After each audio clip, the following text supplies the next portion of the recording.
सच बोलने वाली बहू। देखो ममता, मैं आज ऑफिस जाने के मूड में नहीं हूँ। किसी का फोन आए ऑफिस से तो बोल देना कि मैं घर पर नहीं हूँ, किसी जरूरी काम से गांव गया हूँ। ठीक है, मैं चला सोने, बाकी मैं संभाल लूंगा।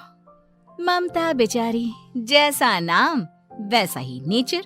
ना कभी झूठ बोला, ना फरेब, ना किसी से चालाकी की, ना किसी की पंचायत। सुन लेती है पति की बात और फिर कुछ देर बाद फोन आता है। हेलो, कौन? मैं सुनील का बॉस बोल रहा हूँ। दफ्तर में इतना काम पड़ा है, अभी तक ऑफिस नहीं आया। वो क्या कर रहा है? फोन दीजिए उसे। जी वो तो सो रहे हैं। कह रहे हैं कि आज गर्मी बहुत है तो घर के मजे लेंगे। बॉस को बीवी की बात पर गुस्सा आ जाता है। तो उसे बोल दीजिएगा कि अब घर में गर्मी के ही मजे ले, कोई जरूरत नहीं है यहाँ आने की।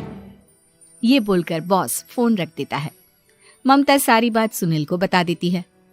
न जाने किस बेवकूफ से पाला पड़ा है, समझ नहीं आता। तुम्हारे कारण मेरी नौकरी चली गई। अरे झूठ बोलने में क्या जा रहा था तुम्हारा? ममता को समझ में नहीं आ रहा था कि उसकी खता क्या थी। अरे जो है वही तो बोला। फिर एक रोज, बहू, अरे ओ बहू, कहाँ है तेरा पति? इस महीने घर के खर्चे के पैसे भी नहीं भेजे। क्यों, माँ बाप की फिक्र खत्म हो गई है क्या उसे? पाए लागू माँ जी, वो ये बोल रहे थे कि माँ को क्या है, घर का राशन, खेत का पैसा, मवेशी का दूध, फिर भी न जाने क्यों मेरे सर पर भार देकर बैठी है। तभी सुनील ममता के मुंह पर हाथ रख देता है। क्यों रे कलमुँह है, हटा बहू के मुंह से हाथ। अरे क्या क्या बोलता है तू? वो तो इसकी झूठ बोलने की आदत नहीं है, इसलिए पता चल रहा है। देख मेरी सास कितनी शरीफ है। हाँ, तेरी माँ तो मोहल्ले की बदमाश है ना, और तेरी सास शरीफ है। बेटा ममता को देखता है और गुस्से से बोलता है। अब खड़ी खड़ी देख क्या रही हो? और भी कुछ कहना है क्या? माँ आई है ना, जाकर छाछ ले आ ठंडी वाली। ममता अंदर चली जाती है। माँ, इसके सच बोलने की आदत के कारण मेरी नौकरी जाते जाते रह गई। वो तो मैंने अगले दिन जाकर पैर पकड़ लिए मालिक के, नहीं तो। सब जानता है बहू की आदत नहीं है झूठ बोलने की, तो तू शांत क्यों नहीं रहता? क्यों उसे झूठ बोलने को बोलता है? फिर एक रोज, बहू, जा अपनी पड़ोसन के पास और उससे बोल कि वो लाल वाली साड़ी जो उसने नए साल की पार्टी में पहनी थी, तुझे वो चाहिए। ना माँ जी, मुझे नहीं चाहिए। वैसे भी कल जिस शादी में जाना है ना, वहाँ के लिए तो मेरे पास काली साड़ी है। सास सर पर हाथ रखकर, अरे बुद्धू, मुझे चाहिए साड़ी। वैसे भी तुम लोगों में तो साड़ी का लेन देन चलता है ना, तेरी भी तो उसने पहनी थी ना। हाँ माँ जी, वो क्या है ना, हम दोनों के कपड़े एक दूसरे को आ जाते हैं। मैं ले आती हूँ आपके लिए साड़ी। बहू पड़ोसन के पास जाती है। कैसी हो निर्मला, तेरी लाल साड़ी चाहिए थी। क्यों? तू तो बोल रही थी कि तेरे पास काली वाली साड़ी है, तू वही पहनेगी, फिर लाल का क्या करेगी? अरे मैं तो काली ही पहनूंगी, लेकिन मेरी सास ने देखी थी तेरी लाल साड़ी, वो नए साल की पार्टी में तूने पहनी थी ना, तो इसलिए वो मांग रही है। ये सुनकर पड़ोसन थोड़ा परेशान हो जाती है। देख ममता, तेरे लिए तो मैं एक बार को साड़ी दे भी देती, लेकिन तेरी सास के लिए नहीं। वो क्या है ना, तू तो जानती है कितनी गंदी आदत है तेरी सास की, खाया पिया सब कपड़े पर ही पोंछ देती है। मेरी लाल साड़ी बहुत महंगी वाली है, पता चले उस पर हल्दी तेल का निशान लगा हो। ममता घर आ जाती है खाली हाथ। ममता को देखकर, नहीं देना उसका लूटी ने साड़ी। अब आए तुझसे लेने तेरा सामान, अच्छे से बताती हूँ। माँ जी, वो क्या है ना, मुझे तो वो दे रही थी, लेकिन आपके नाम पर नहीं दी। अरे किसने बोला था मेरा नाम लेने को? बोल देती तुझे पहनना है, लेकिन ना, तू तो ठहरी सच की देवी। न जाने सास क्या सोचती है और हंसने लगती है। अरे माँ, क्या हो गया? क्या सोचकर हंस रही है? याद है जब बहू को देखने गए थे? हाँ बस सही बात है। याद आ गया कैसे मेरी सास बाजार के खाने को बोल रही थी कि ममता ने बनाया है। और बहू ने आकर सब बता दिया कि ये सारा खाना तो बाजार से आया है, वो भी कल्लू हलवाई की दुकान से। ममता दोनों की बात सुन रही थी। हाँ माँ जी, वो कल्लू हलवाई का ही था। मुझे तो आज तक पता नहीं चला कि माँ ने क्यों कहा कि मैंने बनाया है। खैर, मैं तैयार होती हूँ, शादी में जाना है ना। पूरा परिवार शादी में जाता है, जहाँ खाना वाना खाकर सभी बैठे होते हैं कि एक औरत ममता की सास से कहती है, क्या बात है बहन जी, मेरी आपकी बात हुई थी तो आप तो बोल रही थी कि लाल साड़ी पहनने वाली हैं, तो मैंने ये काली पहन ली। पता होता कि आप लाल नहीं पहन रही हैं तो मैं ही अपनी लाल पहनाती। अच्छा जी, तो इसलिए पूछा जा रहा था। अरे इतनी साड़ियां हैं कि क्या बताऊं। मैंने सोचा तो था, पर ये सामने दिख गई तो यही पहन लिया। अच्छा, मेरी तो तैयारी काफी दिन से चल रही थी, फिर भी आज ऐसा लग रहा है कि ठीक से तैयार नहीं हुई मैं। तभी आ जाती है हमारी सच्ची बहू, ममता बहू। आंटी जी, वो क्या है ना, पड़ोसन की लाल साड़ी माँ जी को पहननी थी, लेकिन आप तो जानती है माँ जी की आदत, सारा खाया पिया कपड़ों पर ही पोंछ देती है, तो उसने साड़ी देने से ना ऐन वक्त पर मना कर दिया, तो अब इन्होंने ना मेरी साड़ी पहनी है। औरत ममता की सास को घूरती है, अरे मांग कर ही साड़ी पहननी थी क्या? हम जैसे तो खुद की ही साड़ी पहनते हैं, चलो चलते हैं। सास का गुस्सा अब ममता पर फूट पड़ता है। अरे क्या जरूरत थी ये बात सबसे कहने की? अरे घर की इज्जत का कोई ख्याल है कि नहीं तुझे? हाँ, मैंने क्या बोल दिया माँ जी? मुझे क्यों डांट रही है? मेरी गलती क्या है? ममता को रोता देख सुनील आ जाता है। अरे माँ, क्या हो गया? पता है ना शादी का माहौल है। सास सारी बात बेटे को बता देती है। देख रहा है तेरी बहू का हाल।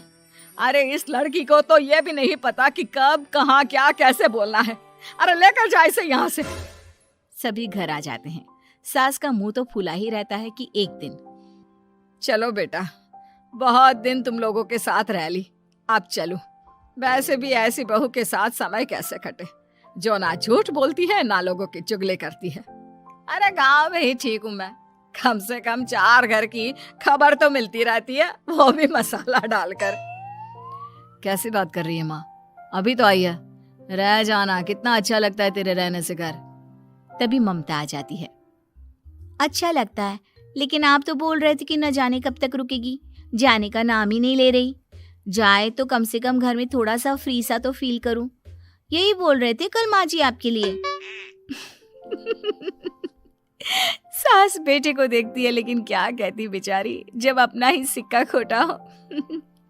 चली जाती है चुपचाप गांव। फिर एक रोज घर की घंटी बजती है। सामने खड़ा होता है सुनील का बॉस। सुनील है क्या घर में? वो क्या ना, मैं यहाँ से गुजर रहा था तो सोचा थोड़ा ऑफिस का काम डिस्कस कर लूं। ममता कुछ कहती कि तभी वहां सुनील आ जाता है। अरे बॉस, आप आइए आइए। क्या बात है, घर तो बहुत सुंदर है।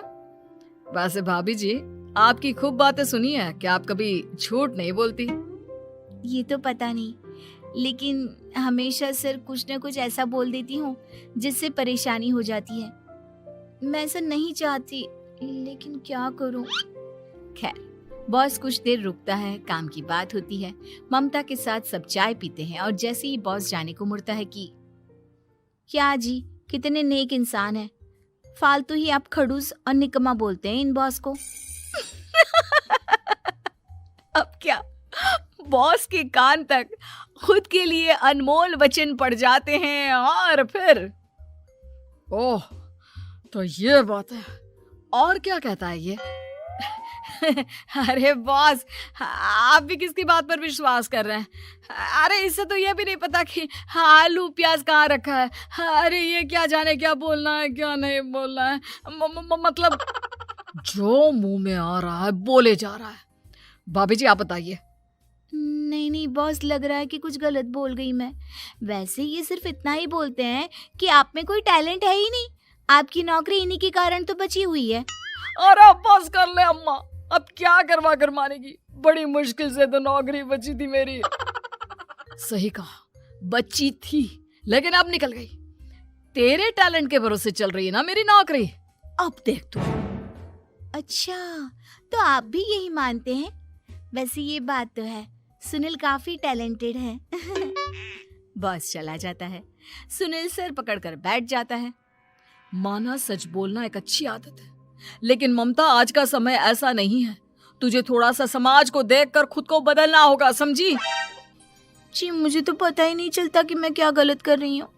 यकीन मानिए मैं जानबूझकर नहीं करती। सुनील सोच लेता है कि वो किसी न किसी तरह अपनी बीवी के इस भोलेपन का इलाज करके रहेगा, लेकिन सवाल ये कि कैसे का जवाब अब मिल जाता है। और फिर एक रोज ममता की माँ आती है।